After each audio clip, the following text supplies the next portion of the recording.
eu sou o Pablo Tavares e a gente vai para mais um episódio dos 5 Minutos com Jesus e eu convido a você a embarcar comigo nessa meditação, nessa viagem, vamos juntos mergulhar nesse oceano.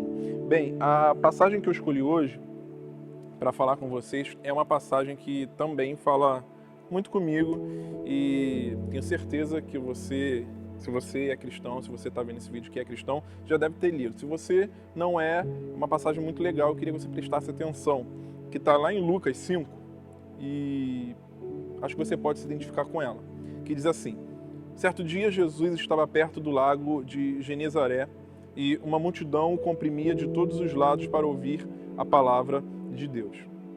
Viu à beira do lago 2 barcos deixados ali pelos pescadores que estavam lavando as suas redes. E entrou num dos barcos, o que pertencia a Simão, e pediu-lhe que afastasse um pouco da praia. Então sentou-se e do barco ensinava o povo. Tendo acabado de falar, disse a Simão: vá para onde as águas são mais fundas. E todos foram. E tendo acabado de falar, disse a Simão: vá para onde as águas são mais fundas. E a todos: lancem as redes para a pesca. Simão respondeu: mestre, esforçamos-nos a noite inteira e não pescamos nada, mas porque és tu que está dizendo, eu vou lançar as redes. E quando fizeram, pegaram tal quantidade de peixes que as redes começaram a se rasgar. Então fizeram sinais aos seus companheiros no outro barco para que viessem ajudá-los, e eles vieram e encheram ambos os barcos aos pontos de começarem a afundar. Quando Simão Pedro viu isso, prostrou-se aos pés de Jesus e disse: afasta de mim, Senhor, porque sou um homem pecador. Pois ele e todos seus companheiros estavam perplexos com a pesca que havia feito. Como também Tiago, João e filho de Zebedeu. Jesus disse a Simão: não tenha medo, de agora em diante você será um pescador de homens.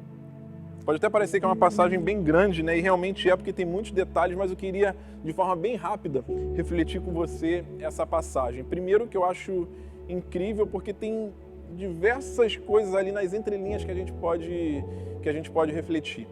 E por que eu estou falando sobre isso? Porque eu queria falar um pouco com você sobre sonhos. Isso.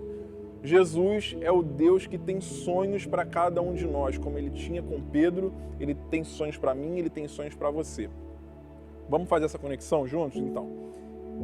Pedro estava ali, vivendo a vida dele, e ele tinha, acredito que, sonhos, né, de repente, sei lá, ter uma... Pedro era pescador, de repente Pedro tinha o sonho de ter uma pescaria, Pedro tinha o sonho de ter uma comitiva de pescadores, de repente Pedro tinha o sonho de simplesmente fazer aquilo que ele gostava de fazer, que era pescar peixe. Primeira coisa que eu acho legal dessa palavra e que é interessante a gente pensar é que não é pecado sonhar, não é pecado você ter sonhos. Né? Tem muita gente que fala que não, que você não pode sonhar, que você não deve sonhar e que você só deve sonhar os sonhos de Deus. A gente vai falar sobre os sonhos de Deus, mas antes disso a gente vê que Pedro ele tinha sonho, Pedro ele tinha uma vocação, Pedro ele tinha desejos, né? E ele era um pescador, então eu acredito que os sonhos deles eram voltados para aquela área.